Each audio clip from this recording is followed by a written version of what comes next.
está conosco ele que tem 19 anos de convertido, 15 anos no ministério pastoral, esposo da Esther, pai da Angel, do Brian e da mais nova Antonella, pastor da IBVN Church de Uberaba, diretor do Centro de Recuperação Vida Nova em Uberaba. Hoje eu tenho o prazer de receber no IBVNcast o nosso amigo, irmão, pastor Valdivino Silva, também conhecido como pastor Val. A paz do Senhor, meu querido.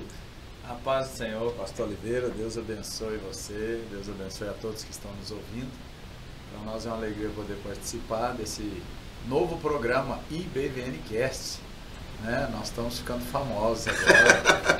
Isso é bom, né? É verdade, é verdade. Maravilhoso. Queria agradecer o pessoal que está aqui conosco, está nos auxiliando, né? E mandar um beijo lá para minha esposa querida, para os meus filhos. Deus abençoe meus irmãos, todos aqueles que caminham conosco nessa caminhada de fé. É isso, então hoje vamos conversar um pouco com o pastor Valdivino, né? Trocar aqui experiências neste dia e com certeza essas histórias, tudo aquilo que iremos compartilhar de alguma forma vai influenciar, impactar a sua vida.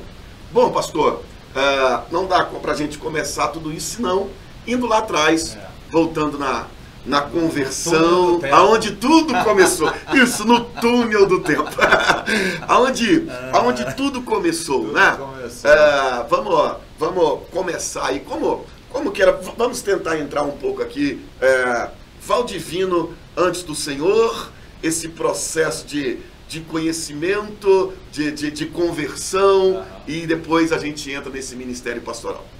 Então, antes da conversão, a verdade é que o resultado foi um fracasso, né? Na verdade, eu fracassei na minha vida, fui muito irresponsável, perdi o respeito pelas pessoas, desrespeitei os meus pais, desonrei muito a minha mãe, e o fim de tudo isso foi um desgosto muito grande. A minha mãe chegou ao ponto de precisar me deixar para que eu pudesse acordar na ocasião, e houve um rompimento aí, né, familiar. Então, uma vida aí no início muito... aquilo que a gente já viu por aí, né? Muito complicado, de muita farra, de muita bebida, de tudo isso.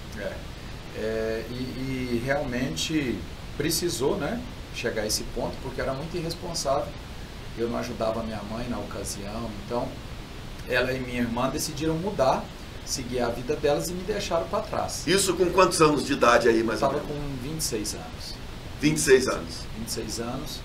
E foi aí que eu tive um choque de realidade, que agora eu estava sozinho, né, na cidade de Uberaba. Eu conheço um pouco dessa história, mas queria que você detalhasse isso. Como é que foi? Eu me lembro eu acordei e tinha um bilhete. A verdade é que eu cheguei 5h30 da manhã, eu estava bêbado, e era o meu horário de chegar, e eu acordei meio-dia. E quando eu acordei, minha roupa toda estava em cima da cadeira, de uma cadeira, e havia um copo de leite em cima da pia e um bilhete debaixo. E no bilhete dizia que o dia que eu virasse homem, eu poderia procurar minha mãe, e lá tinha o endereço de onde a minha mãe estava. Então, essa foi o choque, né, de realidade, quando eu me deparei com essa situação e vi que a minha mãe tinha mudado da casa, que lá só estava eu com a minha roupa em cima de uma cadeira e um copo de leite. E ela mudou sem te avisar. Na verdade é que eu cheguei muito bêbado, então ela provavelmente já tinha combinado o horário da mudança, e como eu estava dormindo, eu não vi nada. Então eu acordei meio-dia, só me deparei com essa situação do bilhete. E isso quebrou o laço, porque eu achei que eu não devia procurar minha mãe, já que eu estava vivendo aquela situação. Então nós rompemos os laços por, na verdade, 5 anos, né? Eu demorei ainda ali na cidade, mais 5 anos. Em Uberaba, né? Aí o que aconteceu foi que eu precisei mudar né? Na ocasião, eu devia 3 meses de aluguel na casa onde eu estava, precisei chamar um amigo meu. Falei, olha, eu preciso sair dessa casa, mas eu estou devendo 3 meses de aluguel, eu estou quebrado, estou sem dinheiro e eu preciso que você venha me buscar na madrugada. Preciso fazer uma fuga aqui porque eu não tenho condição. Eu preciso anoitecer e não amanhecer. Eu preciso anoitecer e não amanhecer. E ele foi me buscar e eu tinha arrumado um lugar para mim ficar. E ele me buscou na madrugada. Então, assim, essa foi a saída, né, que eu tive que fazer na ocasião e começar uma nova vida em outro lugar de uma maneira diferente. Então, basicamente foi isso. Tá, e como era, vamos lá, como era esse relacionamento então, pai, mãe, irmã, né? Você tem só uma irmã? Eu tenho 2 irmãs. Na Sim. verdade, eu tenho uma irmã que se casou mais cedo, né, muito nova, e eu tenho uma outra irmã, que é a do meio. A do meio se casou com um advogado, hoje eles moram na Espanha. Mas na ocasião morava a minha irmã do meio com a minha mãe. Então a minha irmã do meio era que assumia a maior parte da responsabilidade da casa e a responsabilidade do aluguel era minha. E era isso que eu falhava. Então eu, por ter uma vida desregrada, sim, né, eu não conseguia um equilíbrio financeiro. Eu ganhava bem, mas na verdade... Você trabalhava em Uberaba? Eu quebrei 2 lojas. Quebrei uma loja de material elétrico, quebrei mesmo. Quebrei de ficar devendo o aluguel do prédio, né? Sim. Tive que entregar uma moto para o meu fiador não perder a casa. E depois, passado um ano, eu montei uma outra empresa de prestação de serviço, de assistência técnica a motobombas, e quebrei de novo depois de um ano. Eu consegui quebrar essa empresa também e tive que entregar o carro para o meu fiador não perder a casa dele, né, porque tinha fiado o prédio comercial. Então foi aí nesse ponto, quando eu quebrei a segunda loja, que eu fiquei zerado, foi quando aconteceu tudo isso. Foi o ponto final, né? Foi aí que houve um basta. Aí o desespero tomou conta e o negócio foi só desandando. Mas é interessante isso, porque nesse momento eu fiquei muito triste e eu achei que, assim, eu não sabia mais o que fazer ali naquela ocasião, mas eu tinha um pensamento, eu tinha um sonho de criança que era ser piloto de avião.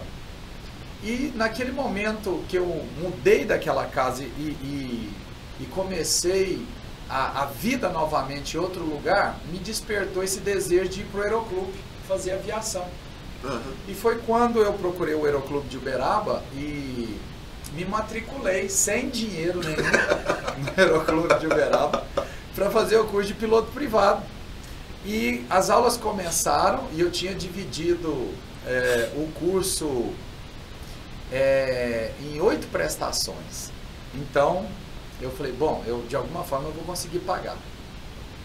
E a verdade foi que eu finalizei o curso teórico em um ano, eu não tinha pagado nenhuma prestação.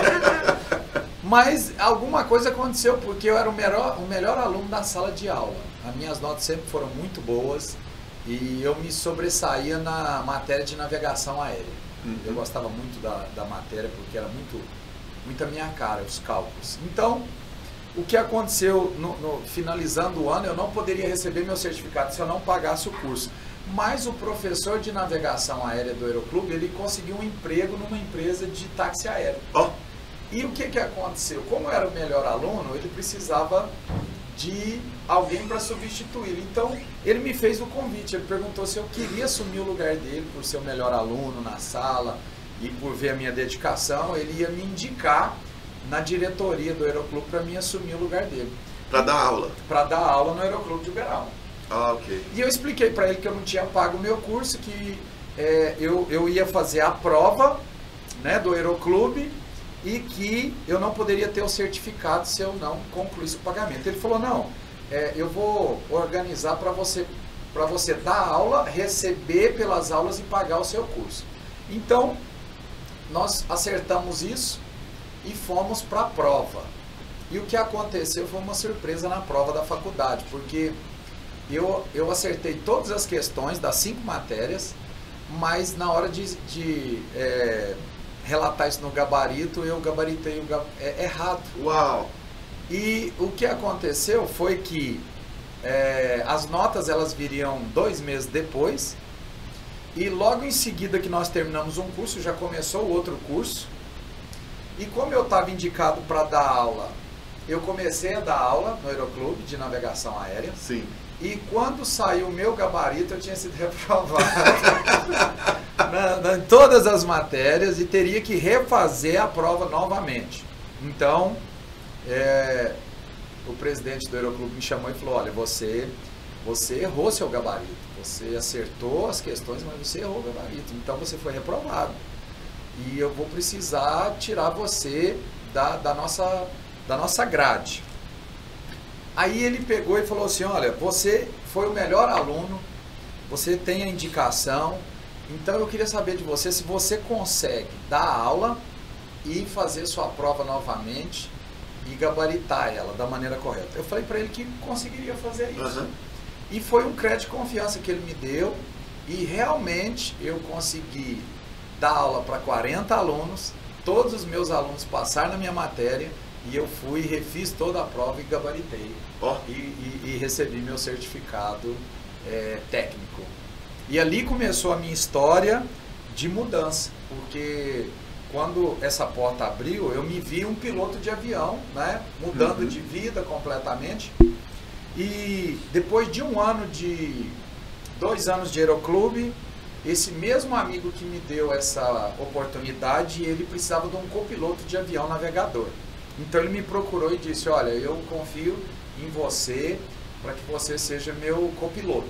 Só que eu preciso que você faça algumas horas de voo em Miami, melhore seu inglês e você volte para que você possa assumir a vaga. Foi aí a minha mudança para os Estados Unidos. Começa a história da ida para os Estados Unidos aí. Exatamente. Aqui, então, eu estava me dedicando ao Aeroclube, eu tinha melhorado a minha vida, de alguma forma as coisas mudaram. Já não tinha mais contato com a sua mãe? Não tinha contato com a minha mãe, também não tinha mais contato com a vida de bebida, de orgia. Eu tinha abandonado isso para me dedicar à aviação. Realmente eu queria ser piloto de avião. E foi quando surgiu essa oportunidade. Então eu tinha uma moto na ocasião e eu vendi minha moto e comprei uma passagem para Miami para fazer em 6 meses aulas de voo lá no Aeroclube da Flórida. E tudo pronto, então você faz as malas, diz: vou para Miami, vou virar piloto de avião. E aí eu fiz a indicação de outro navegador na ocasião, né? Abri mão da escola e fui para Miami. Despedi dos meus amigos e começa uma nova história a partir daí. Cheguei em Miami, meu conhecido, a pessoa que ia me receber, me recebeu lá, me recebeu na casa dela, me ajudou a tirar a carteira de motorista e me preparou para me matricular na Escola de Aviação da Flórida. Sim. Foi quando aconteceu o 11 de setembro. Ah, uau! Eu estava lá pronto para estudar, para fazer minhas aulas, mas o que aconteceu foi que os terroristas daqueles aviões estudaram na mesma escola que eu estudava, na Flórida. Então, parou tudo, fechou tudo, e eu fiquei com medo de ir para o Aeroclube e, de alguma forma... É mais um terrorista que está aqui. Então, eu recuei e a gente resolveu esperar para ver o que ia acontecer. Só que o tempo passou e eu tinha uma escolha. Ou eu vim embora, sem fazer minhas aulas de voo, e ia chegar aqui, eu não ia ter o emprego, ou eu insistia e ficava lá e tentava fazer alguma coisa, só que eu ia ficar de uma maneira ilegal. Mudava os planos de Aeroclube, de tudo, e aquela, vamos trabalhar nos Estados Unidos e vamos ficar por aqui. Vamos ficar por aqui. E foi isso que aconteceu, eu resolvi ficar para uma mudança de vida. Foi quando começa aí a minha nova história, né? O desejo de me tornar americano. Então, comecei a viver uma vida normal, arrumei trabalho, né? Comecei a trabalhar, comecei a ganhar o dinheiro lá, comecei a conhecer a vida americana, deixei meu cabelo crescer, Tava juntando dinheiro para comprar uma Harley. Você queria mesmo, era? Eu queria, era ir na Rota 66. Esse era o sonho, agora não era voar, não era avião mais. Americano, cara, agora era ir para a Rota 66. Mas o que aconteceu? Ficou muito ruim de trabalho nos Estados Unidos devido ao fato do terrorismo, e eu precisei mudar. Nessa ocasião eu estava morando na Carolina do Norte, mudei para Nova York, trabalhei em Nova York 1 ano, e Nova York também ficou ruim, então eu fui para Boston. Quando eu cheguei em Boston, eu inicio em Boston como entregador de pizza.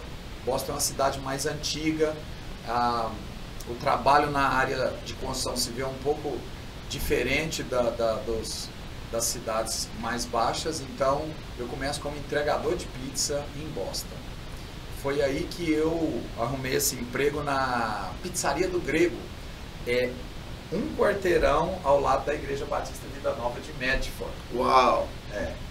E havia uma moça que trabalhava na cafetaria do Dunkin' Donuts, que era mais um quarteirão para baixo. Então, eu conheço, o Dunkin' lá eu sei onde é, eu estive lá comprando café. Ali.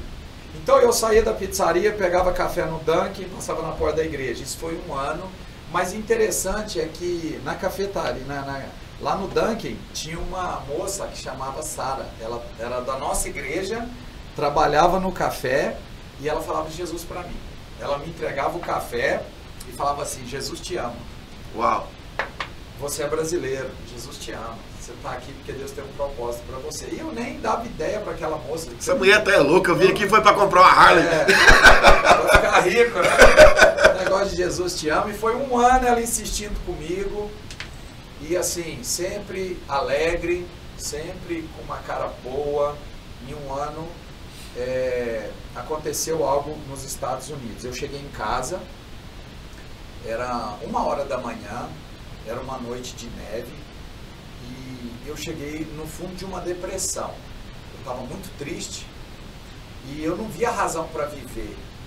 Cheguei no fundo do poço porque eu tinha dinheiro, eu estava num país diferente, mas dentro de mim algo estava vazio. Eu não tinha alegria, eu não tinha amigos, porque a América é um país muito independente. Sim. Então eu sentei na cama e queria morrer. Naquela noite, se eu tivesse como, eu teria me suicidado. De fato, eu teria mesmo. Mas... E até, só cortando um pouco aqui, e até interessante, eu acho que é importante a gente falar sobre isso, né? Sobre a questão dessa vida americana, né? Você viveu lá, eu vou lá, já fui lá várias vezes, e é muito comum essa história, né? Principalmente, assim, parece um relato se repetindo. Então é inverno, é uma neve, onde a gente trabalha e volta para casa e está dentro de casa e você não sai, muito frio, e a depressão começa a atacar. E como isso é comum, né, Val?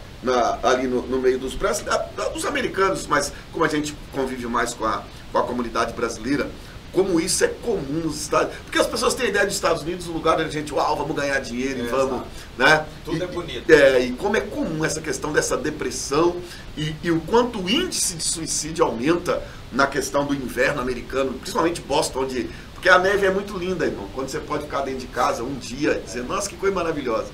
Mas quando a gente pega aí vários dias nevando e que você tem que levantar para rapar carro,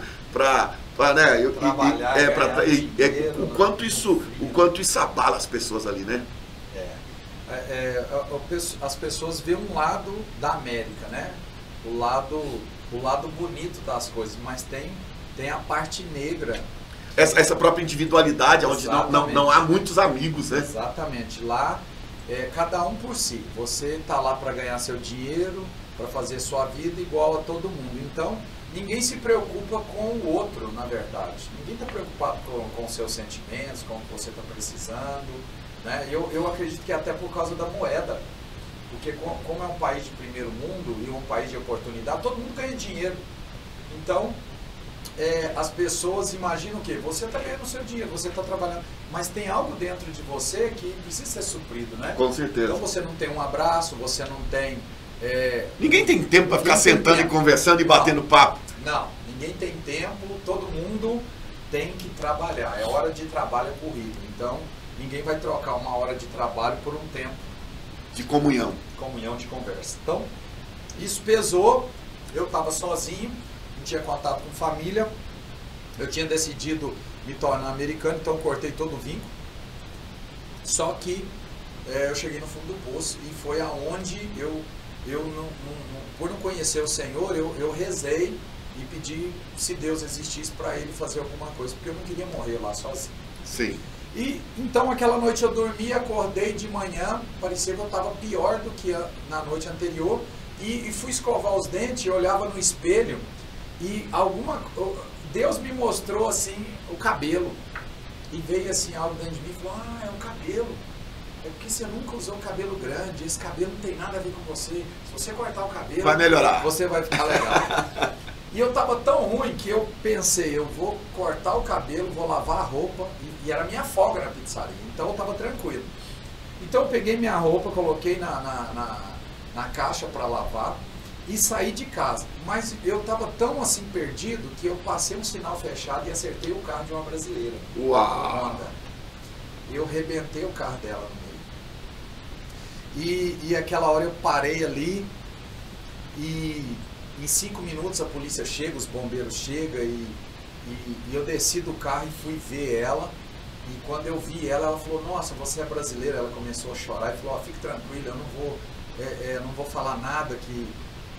assim, ela começou a dizer que ela... Eu não vou te prejudicar. Não vai me prejudicar. Aquilo, eu fiquei olhando para ela, eu não sentia nada por ela, porque eu mesmo estava vazio de mim. Eu fiquei olhando aquela cena. Então o policial checou meus documentos e perguntou se eu tinha usado droga. Eu falei: não, eu não uso droga. Você bebeu? Não, não bebi. Você não viu o sinal? Eu falei: não vi o sinal. Então ele me liberou e eu fui cortar o cabelo. Então quando eu fui cortar o cabelo, eu sentei na cadeira e eu fechei o olho. Falei: corta meu cabelo, pode cortar um corte padrão baixo. E eu fechei o olho e a pessoa lá, o rapaz cortou meu cabelo, e quando ele falou, terminei, que eu abri o olho, eu olhei pro espelho e falei: nossa, não era o cabelo. Eu ainda tô ruim. E aí eu saí com aquele troço, não era o cabelo, e eu fui pra lavanderia do lado, lavei a roupa e voltei pra casa e fiquei com aquilo na minha cabeça: não era o cabelo, não era o cabelo. E quando eu cheguei na porta de casa, o telefone tocou, e quando eu atendi era a Sara. A Sara me ligando. A menina do café. A menina do café me ligando para mim fazer um convite para um pequeno grupo na casa dela, que ia ter à noite. E eu não sabia como é que ela tinha meu telefone, eu nunca tinha passado o telefone para ela, nada. A gente só se via na cafetaria. E ela me fez o convite: você quer vir na minha casa hoje? Vai ter uma reunião. Eu falei: eu quero ir, porque eu precisava ir para casa de alguém. Até para dizer: não, tem que vir, vou arrumar um amigo aqui. Vou arrumar um amigo. Né? Alguém que vai me ajudar. E eu fui para a casa dela, era 8 horas, e eu cheguei lá, me receberam muito bem, a família dela, os primos, e era o grupo de louvor da Igreja Batista Vida Nova, e eles me receberam muito bem. Passado um pouco, o pastor Júnior chegou para ministrar a palavra do pequeno grupo, e a gente sentou numa roda bem na sala, no carpete, sentamos todo mundo no chão, porque lá nos Estados Unidos você usa tirar o sapato, né, e entrar só de meia. Então a gente sentou numa roda e o pastor... E é muito engraçado essa cultura lá, né? Gente brasileiro meio que estranho, fala: mas como assim? Tirar o sapato, E a gente ficou ali naquela roda, e o pastor Júnior ministrou a palavra, e ele falou: agora vamos orar, e todo mundo ficou de pé. E ele falou assim: olha, Deus está falando comigo aqui, que o que você precisa é de Jesus. Você precisa de Jesus. Jesus tem uma obra na sua vida. E a gente ali de olho fechado, e ele falando aquilo, e aquilo foi entrando no meu coração. Ele falou assim: você quer aceitar Jesus? E eu peguei e falei: eu quero aceitar Jesus. Uau. E ele falou assim: então vem para o meio da roda que eu quero orar por você. Aí eu fui para o meio da roda, ele colocou a mão na minha cabeça e começou a orar por mim. E eu chorava, e eu desabei ali, meu mundo desabou ali, parece que houve um choque ali dentro de mim. E naquele momento, Jesus entrou no meu coração. De alguma forma, eu saí dali com a minha resposta. Eu já não estava mais... Bom, não era o cabelo, era Jesus. Era Jesus. Era Jesus. E eu fui embora para casa, uma outra pessoa. No outro dia fui trabalhar e o pastor me convidou para ir na igreja. No outro dia ele me ligou, falou, irmão, tem culto lá e tal. E no dia do culto foi minha folga, foi outro impacto. Eu fui para a igreja, era numa campanha de quarta-feira. E quando começou ali o culto, tinha uma irmã, a irmã pediu a oportunidade para ministrar louvor, e ela cantou um louvor tão bonito que aquilo parece que rebentava os grilhões mesmo, e me libertava. E eu assisti aquele culto e novamente ele perguntou se tinha alguém que precisava de oração. Fui lá na frente, ele orou por mim, e a partir daí começa a minha história na igreja. Eu demorei ainda mais 3 meses para me firmar na igreja, porque eu ainda estava trabalhando, mas a minha vida mudou. Eu consegui arrumar emprego na construção civil logo depois, mas era tudo muito coisas que me tiravam da igreja. Isso foi me pesando novamente, porque eu queria ir para a igreja, então eu abri mão de algumas coisas, porque eu queria sentir aquelas coisas novamente que eu estava sentindo. Então eu fui dizendo não para alguns trabalhos, para mim ter tempo de ir para a igreja. Uau, olha, vamos. E aqui eu acho que a gente precisa ressaltar a importância dessa Sara.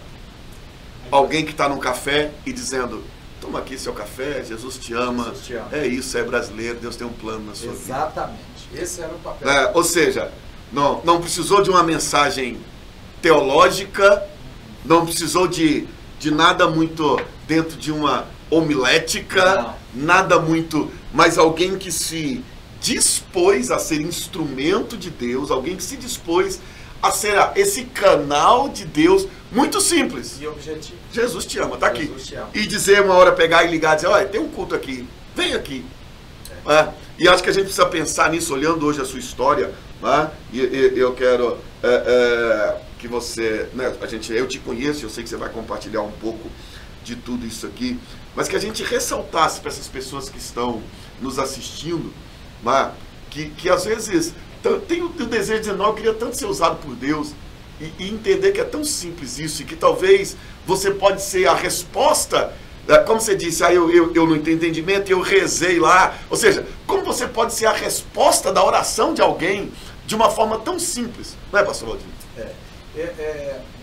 É muito profundo isso que você falou, porque, veja, a Sara era uma moça da igreja, né? Ela não era pastora da igreja. Não tinha o cargo eclesiástico. Não tinha cargo nenhum na igreja. Ela era uma moça de 17 anos que vendia café e que ao entregar o café ela dizia, Jesus te ama. E veja, esse Jesus te ama, ele foi entrando de alguma forma dentro do meu coração ao longo de um ano, eu ouvindo isso, né? E eu não sei como ela conseguiu meu telefone, mas talvez através dos outros motoristas da pizzaria que eram brasileiros que compravam café também. Sim. Pode ter sido isso que aconteceu, né? Mas como é simples ganhar uma alma para Jesus, né? E as pessoas às vezes ficam arrumando dificuldade para falar para alguém que Jesus ama ela. Não, eu não fiz teologia, eu não tenho, né? Eu sempre sinto isso, não, mas é que sabe que eu não tenho muito preparo, e eu sinto sempre a mulher, eu sinto a mulher samaritana, você quer alguém mais despreparado do que ela, e ela vai lá e diz, eu encontrei alguém no poço, o cara é profeta, porque ele contou minha vida, ele contou a minha história, vocês precisam viver, vocês precisam vir. Até que você vai lendo e chega uma hora que os homens dizem, ok, agora não precisamos mais ouvir você, mas agora vimos o Cristo. E a gente mais largaram, não. Exatamente, ela diz, não, missão cumprida. Uau, eu levei até lá. Então agora, vamos lá, agora a gente cuida desse povo, e agora a gente, né? E eu acho que isso precisa ser, essa chama precisa voltar a ser acesa na igreja dos nossos dias. Com certeza, eu acredito nisso. Desse Jesus te ama. Desse Jesus te ama. Isso, olha, vamos lá. E vai ter um culto na minha casa, vem cá. Vem cá, eu vou te mostrar. Porque a gente às vezes esquece que a gente só fala. Quem faz é o Senhor. Eu acredito muito na importância do pequeno grupo, porque eu não sei assim, mas há várias formas, a pessoa às vezes vai para a igreja, mas o ambiente que foi me apresentado, o pequeno grupo, de uma forma tão familiar, e era algo que eu precisava, porque hoje a maioria das pessoas tem problema de relacionamento. Com certeza. Dentro dos lares, dentro da família. E você vivia isso, porque até então, nessa altura, a sua família estava esquecida. Não, eu vou virar americano. Exatamente. E minha mãe me abandonou lá. Não tem ninguém. E agora eu tô nem aí, sou eu aqui. Então, assim, aquele contexto... Você era um órfão de pais vivos. É o fruto... O resultado das suas escolhas. O resultado daquilo que a gente plantou. Uhum. Né? Então, Uhum. aquele grupo, ele caiu muito bem naquele momento. Então é importante o pequeno grupo. Ah, não, com certeza, com certeza. Né, a importância daquilo, chamem do que quiser, chamem de pequeno grupo, de célula, de discipulado, né, eu acho que às vezes a gente está brigando tanto com as nomenclaturas que se usam nisso e está se esquecendo da essência disso. Eu também acredito muito porque esse pequeno grupo, essa célula gera um ambiente muito familiar, né? E é isso que você falou, a maioria das pessoas elas são carentes desse relacionamento. E isso é tão sério que, veja, o pequeno grupo, ele facilita as coisas, porque como eu caí naquele pequeno grupo ali, talvez tinha 10 pessoas, eles cuidaram de mim. Então hoje nós temos lá, né, o Hernani, você conhece o Hernani lá, o Hernani cuidou de mim, o Hernani me ensinou notas musicais. Então, veja, são pessoas que foram referências na minha vida, né? A Tati, a esposa dele, a Larissa, uma companheira, a esposa do Dodô, né? São pessoas que fizeram parte do meu nascimento, era o meu pequeno grupo. Então, o pequeno grupo ele facilita, porque as pessoas vão se preocupar com você, diferente do grande corpo da igreja, que às vezes você entra e você é cumprimentado e você sai, mas falta... Porque num ambiente tão grande também não dá pra, né? Eu acho que são esses pequenos grupos que vão nos fortalecendo e de alguma forma naquele momento supriu parte de uma necessidade sua, que era a solidão, que era estar só, era precisar de um amigo. Exatamente. E aí começa a minha história, né? Então, começa a minha história e eu usava brinco na ocasião, né? Eu cortei o cabelo, mas não tirei o brinco. Então, eu ia e tinha o detalhe do cigarro, eu ainda fumava. Tinha o detalhe do cigarro, que é muito engraçado do cigarro. Porque aí, esse grupo, ele começou a cuidar de mim. Mas eu fumava escondido. E quando eu ia para a igreja, eu chupava uns 4 house antes de chegar na igreja, porque era longe. E aí, aconteceu um fato. Nós fomos para o culto e o pessoal do louvor falou assim, olha, nós vamos comer pizza. Ah, legal, aí nós marcamos de encontrar na pizzaria. E eu fui para a pizzaria, cada um tem seu carro, eu fui no meu carro, desapercebido e tal, nós entramos, comemos pizza. Só que lá dentro da pizzaria, sobrou 3 pessoas para me levar. Olha, agora nós vamos embora. Irmão, você pode levar para mim esses 3? Eu falei, claro, posso levar. E na época era o Nani, o Dodô e a Larissa. E aí, quando eles saíram da pizzaria, não foi entrar dentro do carro, que eles abriram a porta, meu maço de cigarro estava em cima do Era bem que gritar e dizer, a casa caiu. Eles abriram a porta e disseram, que cigarro é esse? E eu falei, aonde? Quem pôs esse cigarro no meu carro? Aí eu falei, meu patrão, meu patrão. Eles não falaram nada comigo. Aí eles colocaram o cigarro no painel do carro. Houve um silêncio por causa de 30 minutos. Ninguém falava nada. E eu sem graça. E aquilo me envergonhou muito, porque eu não falei para eles que o cigarro era meu, mas eu fiquei muito envergonhado. Deixei eles na casa deles e fui embora. E aquela noite eu não dormi direito. E eu ainda não tinha me batizado. Então, eu acordei de manhã e eu já tinha aprendido a orar de alguma forma. E eu falei... não, mas deixa eu voltar um pouquinho. O pastor Júnior tinha um programa na rádio lá. Sim.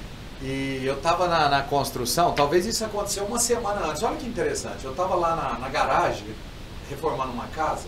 E nessa época, eu trabalhava sozinho. Então eu estava reformando uma casa com a companhia do americano. E o pastor Júnior tinha o programa Vida Nova. Sim.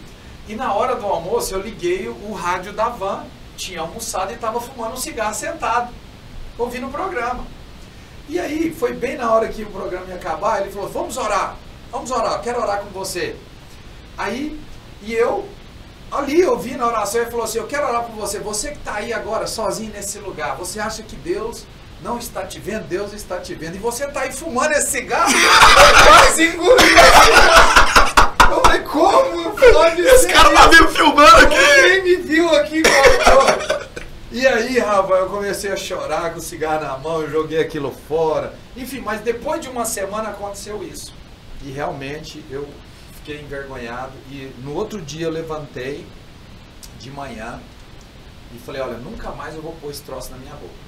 E amassei, joguei no lixo e de fato nunca mais fumei. Passou mais uma semana, eu estava escovando os dentes, olhando no espelho e eu tinha um brinco.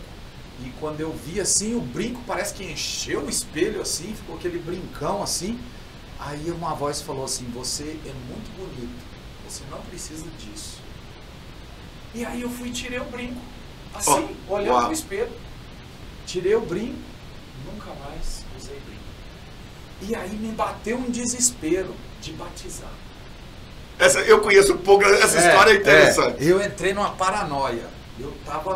Eu queria me batizar, porque eu parei de fumar, eu não usava brinco e eu queria batizar. E eu peguei e fui, liguei pro pastor Júnior e falei, pastor, preciso batizar. Ele falou assim, eu vou te matricular na classe de batismo, daqui a 2 meses, nós estamos na neve. Vamos esperar chegar o verão. Vamos esperar chegar o verão, nós estamos na neve. E tal, eu falei, não pastor, o senhor não está entendendo, eu preciso me batizar, E comecei a falar com os meninos, preciso me batizar. Ele falou, vem aqui em casa domingo, nós vamos conversar sobre isso. E eu lembro que nessa ocasião, foi a Larissa e eu acredito que foi a Larissa e o Dodô, foram comigo lá na casa do pastor Júnior, domingo de manhã. E a Suzana estava fazendo almoço e nós chegamos lá de manhã. E eu falei, pastor, eu preciso batizar. Ele falou, não, irmão, então, neve, água gelada, ninguém batiza agora, você vai ter que esperar chegar o verão. Mas estava pesado. Eu falei, pastor, eu preciso batizar, o senhor tem que me batizar, Ele falou assim, ó, a piscina tá cheia, tá gelada, se você quiser eu te batizo ali, na neve. E eu falei, eu quero. E eu nem tinha levado roupa, eu não acreditava que eu estava falando aquilo. Ele falou, então vamos lá. Aí ele foi, escreveu uns versículos na mão para falar para mim, e nós fomos lá. Ele falou assim, ó... E eu me lembro que saía da cozinha dele, assim, era um trieirinho, subia uma escadinha, ficava lá em cima na piscina. Ele falou assim, ó, você vai entrar e eu vou pôr a mão na sua cabeça aqui do lado de fora, e na hora que eu falar assim, eu te batizo no nome do Pai, do Filho e do Espírito Santo, você agacha. Sozinho. Eu falei, não, o senhor tem que entrar comigo, né? E ele falou, não, mas eu não vou entrar nessa água gelada. Eu falei, não, só tem que me batizar. E aí ele entrou comigo. Vale lembrar que quando você chegou na piscina, a água tinha uma leve camada de gelo em cima, cristalina. Teve que quebrar assim para entrar. Ele quebrou, aí a gente entrou. Mas foi algo incrível que aconteceu na minha vida, porque ele foi muito rápido, a água estava muito gelada, ele leu lá o versículo da mão dele lá e tal. E você aceita Jesus? Eu falei, sim, e eu te batizo no nome do Pai. Na hora que ele me mergulhou, eu senti algo dentro de mim muito forte. Era um fogo dentro de mim, algo que eu nunca tinha sentido. Aquilo eu acredito que aquilo me selou. Porque quando eu saí da água, eu tava tão assim, cheio da presença de Deus. Eu era o Espírito Santo de Deus, sabe, pastor? Ele me pegou ali naquela ocasião, era um desejo que eu tinha. E quando eu saí da água, minha vida foi diferente a partir daí. Eu me batizei no dia 23 de setembro, acredito que de 2003. Eram umas 10 horas da manhã e havia neve em volta da piscina. E vale lembrar que setembro nem é tempo de tanta neve nos Estados Unidos, era uma prova mesmo. Era uma prova para me batizar ali naquela ocasião. Sim. Então, minha vida nunca mais foi a mesma. E a partir do momento que eu saí, eu passei 2004 na igreja. Todo ano de 2004 eu fiquei como porteiro, eu fiquei a serviço do ministério, servindo. O pastor Júnior me deu a chave da igreja, eu abri a igreja. Foi uma época muito ruim de neve, o senhor está falando, que congelava até os canos. Uau! Sabe? A gente ficou sem ar quente na igreja, foi uma situação muito complexa. Então, eu abri a igreja, eu ajudava na ocasião o serviço, limpava a igreja. Então, a minha vida passou a ser aquilo. Até mesmo porque em 2004 eu perdi meu emprego. Porque com essa neve, alguém bateu no meu carro. E no impacto, estourou a caixa de câmbio da van. Então dá perca total. Uhum. E eu perdi a van, perdi o dinheiro que eu tinha investido, peguei um carro de seguro, mas como a van a gente coloca as ferramentas, carro Sim. pequeno não tem como carregar. Então o meu patrão americano, ele falou, olha, você precisa comprar outra van. Eu falei, olha, eu não consigo comprar outra van. Ele falou, então agora eu não posso te dar van. E nos Estados Unidos é assim, você não tem como, você não ok, tem como. nós vamos pôr outro e acabou. Então pronto, acabou. Então, eu fiquei sem carro e fiquei com um carro alugado. E é interessante que com esse carro alugado, eu tentei fazer uns bicos nos dias que não tinha igreja, na pizzaria. Mas eu logo vi que não era aquilo mais, então eu devolvi o carro para a seguradora e passei os primeiros 6 meses lendo a Bíblia. Passei os primeiros 6 meses lendo a Bíblia, eu não saía de casa. Eu invernei lendo a Bíblia, então eu tinha um pouco de dinheiro no banco, fiz os cálculos que dava para me sustentar, porque eu queria ler a Bíblia. Eu queria ler a Bíblia, o pastor Júnior falava que a gente tinha que ler a Bíblia, e eu comecei a ler a Bíblia de Gênesis e finalizei em Apocalipse em 6 meses. E eu tinha umas visões esquisitas nos negócios que acontecia, e para o dinheiro dar, eu fiz um jejum de 40 dias, acabou o jejum de 40 dias, fiz um de 70. Para economizar. Vou fazer jejum, que eu como pão, bebo água, né? Então, e ia para a igreja a pé e alguém me trazia de volta. Então, esse 2004 ele foi intenso na igreja, foi um ano assim que realmente Deus moveu, ali, muita coisa aconteceu. E por eu ter desejo de mais, o pastor Júnior autorizou eu procurar uma escola missionária para mim fazer um seminário. Uhum. Foi quando nasceu a escola de missões em Nashville, no Tennessee. O pastor Saulo conseguiu para mim e eles me enviaram em janeiro para o Tennessee. Janeiro de 2005. Janeiro de 2005 no Tennessee, e eu fiquei em missão 4 meses. Era para ter sido 6 meses, mas eles descobriram que eu era ilegal. Eles não me deram suporte, porque eles não apoiam pessoas ilegais. Uhum. Então, isso no seminário, né? Isso no seminário. Então eu fiz 4 meses interno, e os 2 meses que faltavam, que a gente precisava sair para outra nação, eu não pude ir, e eles me mandaram de volta para casa. Então eu voltei com 4 meses. Então foi janeiro, fevereiro, março, abril, eu estava de volta. Falei com o pastor Júnior. Na missão eu tive uma revelação que eu iria para a África. Foi quando eu tive a visão da África, e eu voltei para Boston e falei, pastor, Deus falou para mim que eu iria para a África.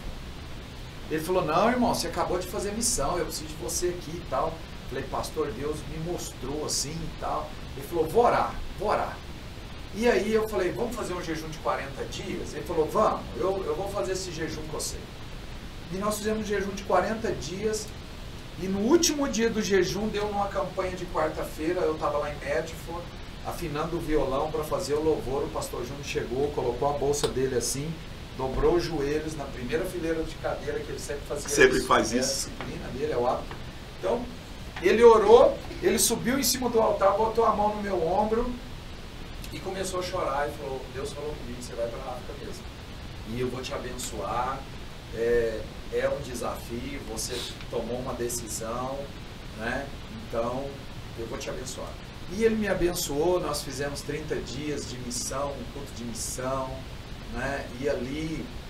Para arrecadar fundos para ir para a África. Nós arrecadamos $4.000, eles me abençoaram com a passagem e eu fui para a Zâmbia, em busca daquilo que Deus tinha me mostrado. Então, quando eu cheguei na África, não havia ninguém me esperando, né? Eu tinha que... Porque na verdade, acho que é até interessante a gente falar isso. Deus te deu o país, você disse ok. Sem saber com quem vai me receber, o que eu vou fazer, eu vou naquilo que Deus me mandou fazer. E foi isso que aconteceu. Eu levei 2 meses para encontrar a vila que Deus tinha me mostrado no sonho. Tá, mas você chega então na Zâmbia, sem conhecer ninguém? Sem conhecer ninguém. E foi muito engraçado porque lá não tem rodoviária, o ônibus para numa praça. E quando o ônibus para, parece formigueiro. Junta tanta gente em volta, que é gente para carregar sua mala, é gente esperando gente.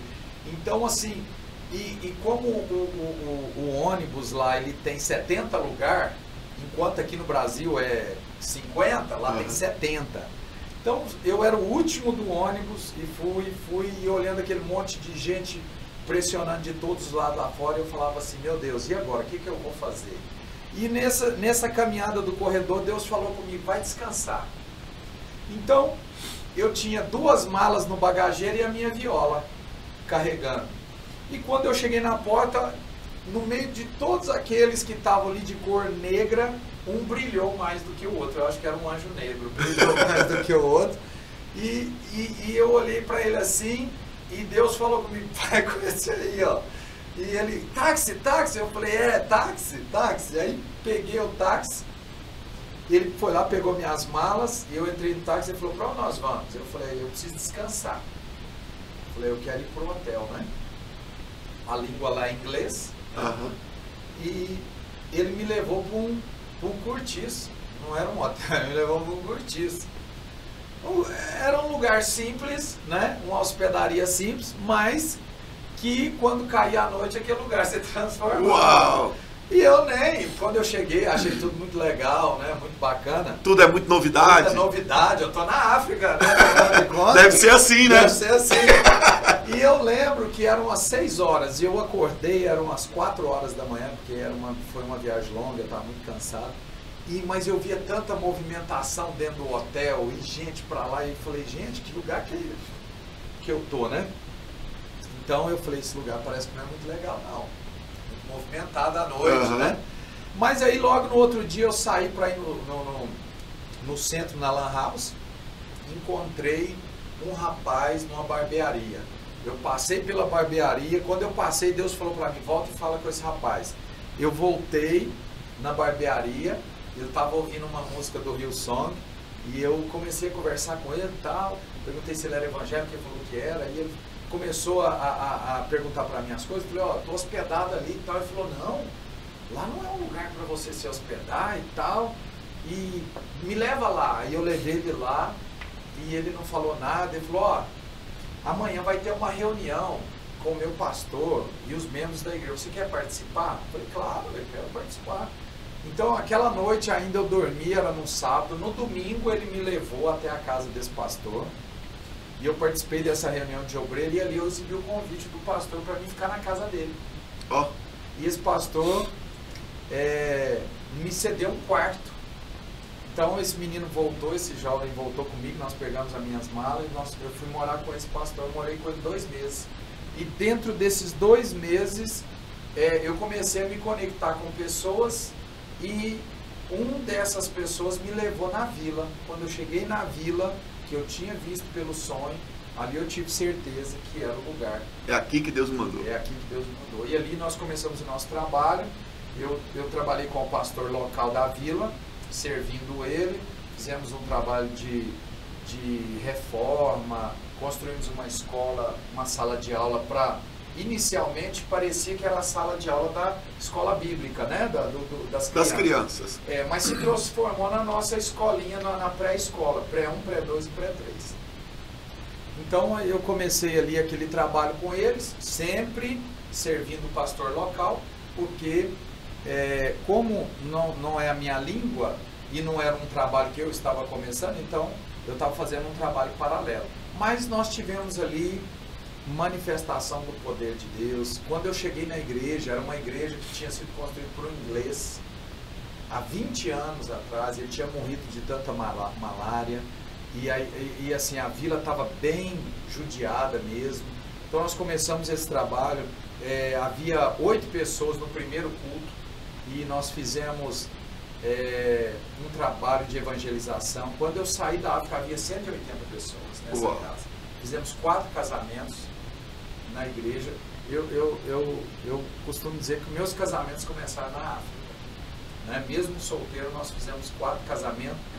E, enfim, hoje nós temos 50 casamentos em Uberaba, mas a maior parte, não, hoje é a menor parte, né? Porque eu já tenho 15 anos lá, mas eu fiz grande parte dos casamentos ainda solteiro, né? Porque os primeiros 4 anos lá em Uberaba foi solteiro. Então, fizemos esse trabalho, finalizamos ali e viemos para o Brasil, porque já não me davam visto mais. Para os Estados Unidos? Nem para os Estados Unidos e nem para ficar na África.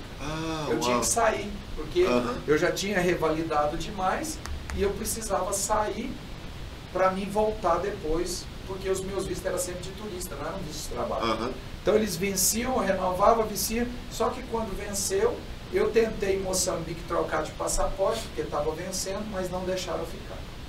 Então a gente entendeu que a porta fechou e foi quando eu vim para o Brasil, e aí começa a minha história aqui no Brasil. Bom, e aí eu acho que é uma parte interessante. Bom, e agora você volta para o Brasil e vem para onde? Para casa da Mames. Para sua mãe. 10 anos sem falar com a minha mãe. E aí você chega agora e diz, agora eu tenho que falar com a minha mãe. Mas aí eu já volto convertido, eu já volto com saudade da minha família, dos meus parentes. Então, quando eu volto para o Brasil, eu queria ver minha mãe. Sim. Né? E chego na cidade, então eu tinha mandado uma mensagem para minha irmã que eu ia para o Brasil e tal. E ela falou, não, minha mãe está lá, né? Nessa ocasião a minha irmã já tinha se casado. E ela disse, olha, você pode ficar lá com a minha mãe está te esperando e tal. Então, assim, foi um reencontro depois de muitos anos, sem se ver, sem se falar. 10 anos. 10 anos. Muito, muito maravilhoso. Né? Fiquei muito feliz. E comecei ali a compartilhar Jesus com a minha mãe como modo de viver, né? Porque minha mãe não entendia essa questão de que eu tinha me convertido, né? Então ela sempre esperava, que bicho é esse, né, que aconteceu? Ela sempre esperava o velho homem, né?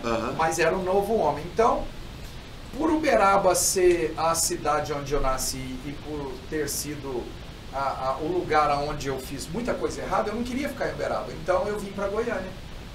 Aí agora você já sabe, né? Aí vem para Goiânia, vai para dentro do centro de recuperação, Vida Nova. Aí eu chego como missionário. Sim. Né? E eu falei, pastor, eu estou aqui e tal. Ele falou, não, vai para Goiânia e serve lá. Aí foi quando eu vim como missionário, cheguei e fui convidado a participar dos projetos do Centro de Recuperação. E eu nunca tinha me envolvido com esse trabalho, né? Mas foi um desafio bacana. E na época o Chiquinho precisava tirar férias, que ele já estava há muitos anos trabalhando lá sem férias.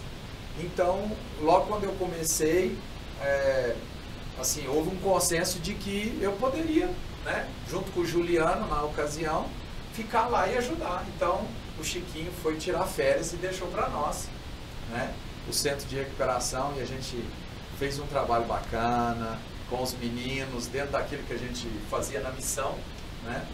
E eu tive a oportunidade de trabalhar lá no Centro de Recuperação e vim aqui para a igreja.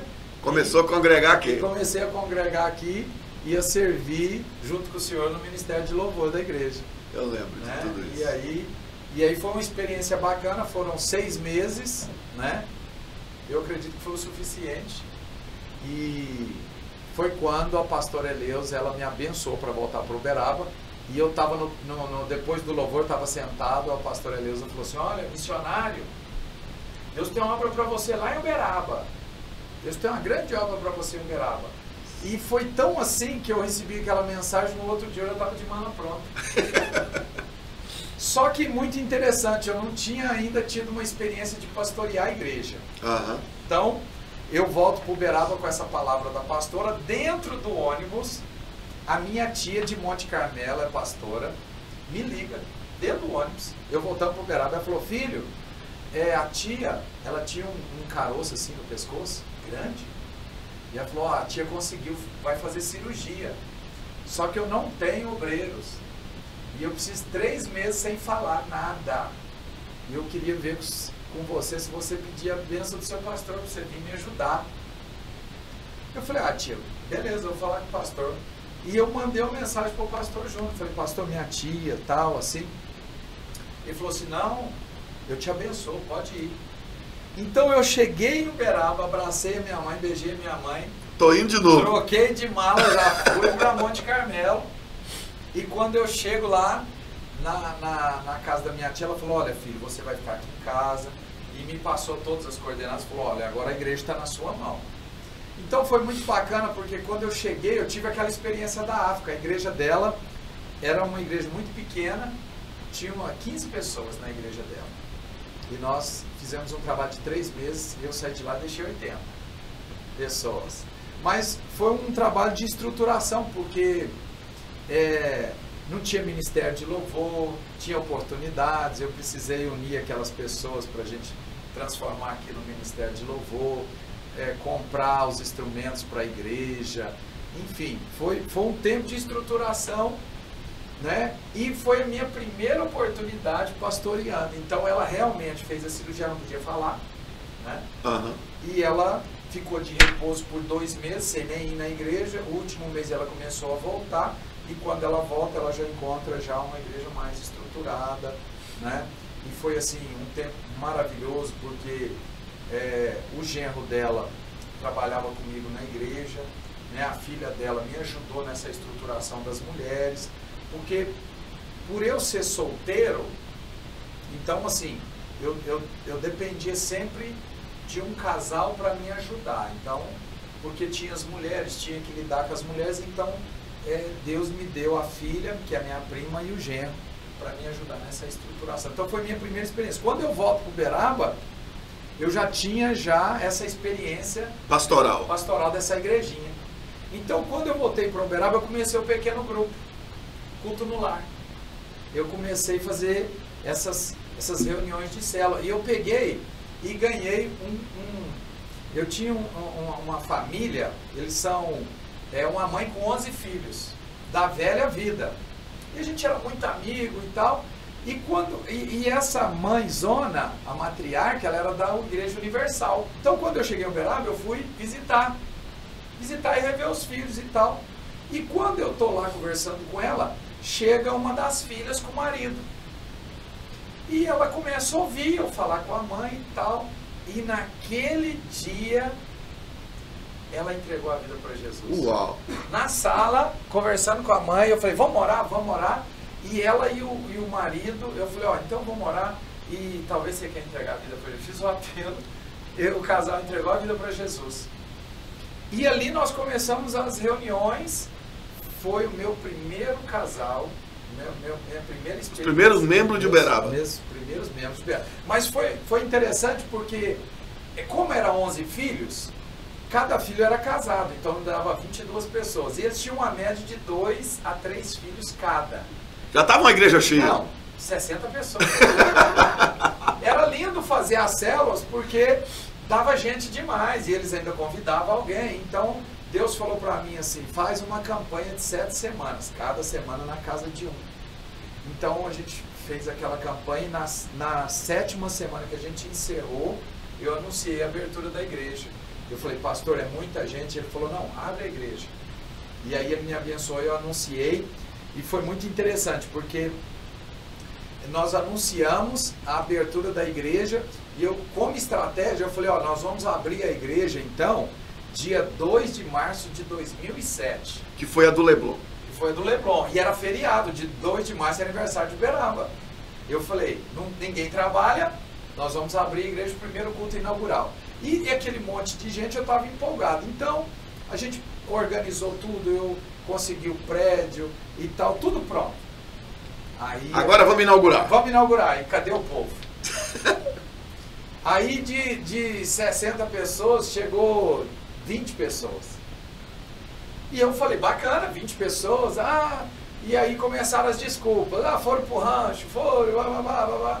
Fizemos a inauguração com 20 pessoas. Foi bacana. Bom, Aí começa a igreja. Primeiro culto de domingo. E eu abri a igreja às 19 horas e estou esperando o povo chegar. Primeiras pessoas que chegam foi o casal que entregou a vida para Jesus lá dentro da sala. Só chegaram eles. O primeiro culto de domingo foi com esse casal e os dois meninos que eram a irmã Luciana e o irmão Tairone na ocasião. E eles foram meus membros. Foi meu membro no primeiro culto de domingo e aquela turma nunca mais voltou. Eu comecei a igreja com aquele casal.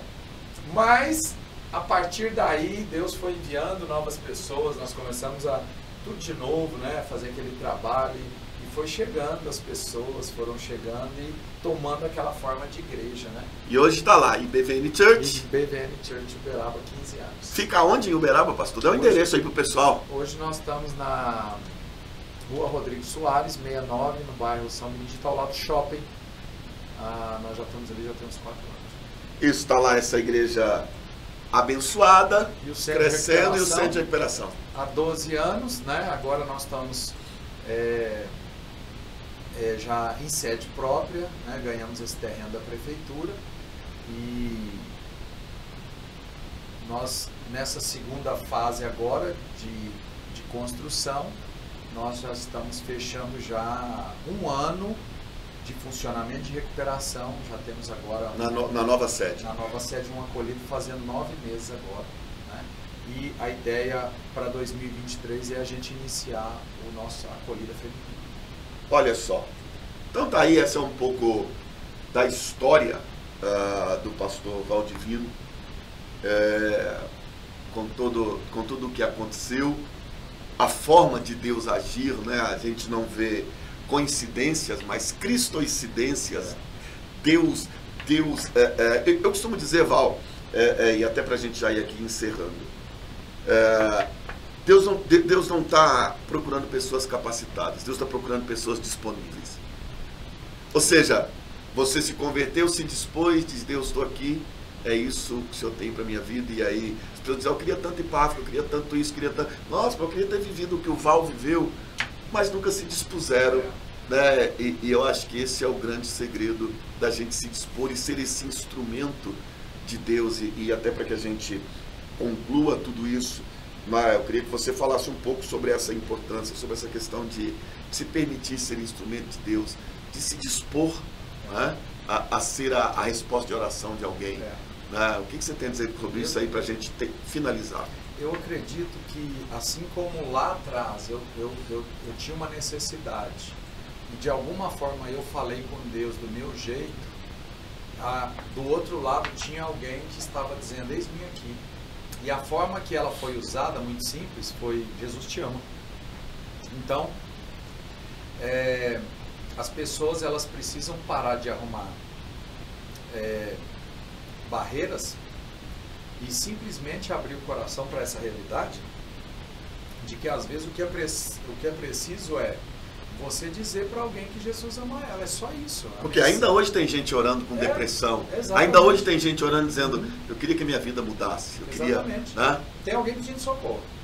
E você é a resposta de oração dela, do jeito dela. Então, quando você chegar com Jesus te ama, é a resposta que a pessoa precisava, de alguma forma.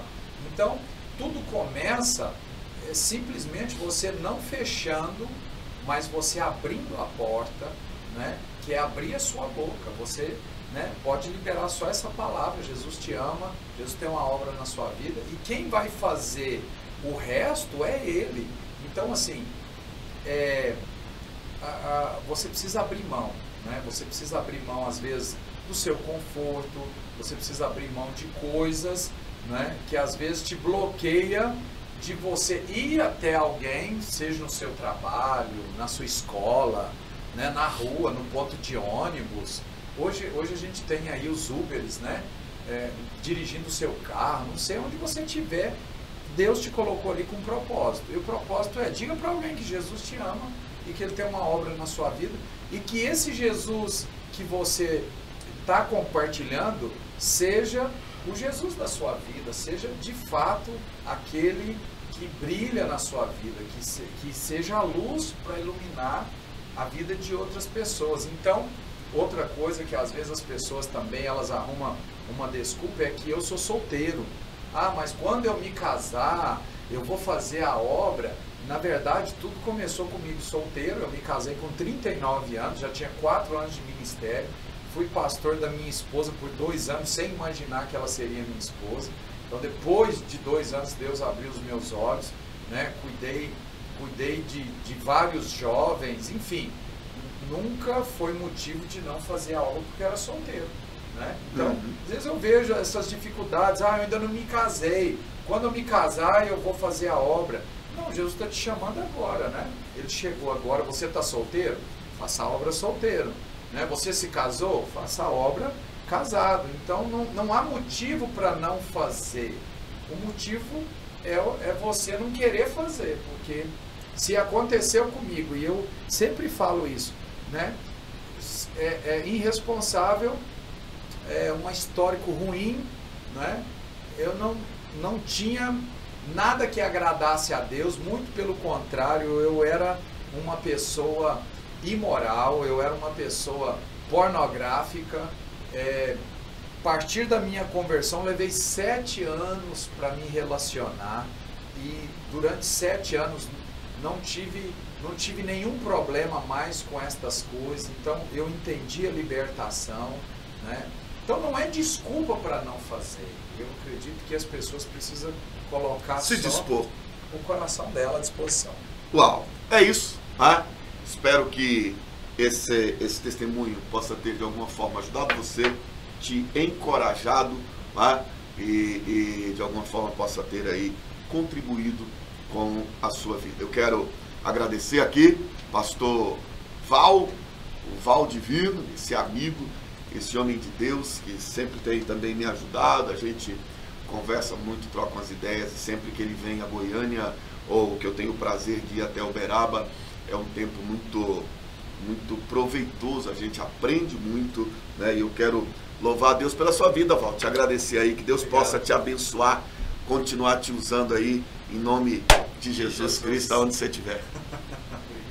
É isso, esse é o final. Deus abençoe a sua vida, um grande beijo no seu coração. Lembrando que semana que vem tem mais. Bye, bye, Deus te abençoe, em nome de Jesus.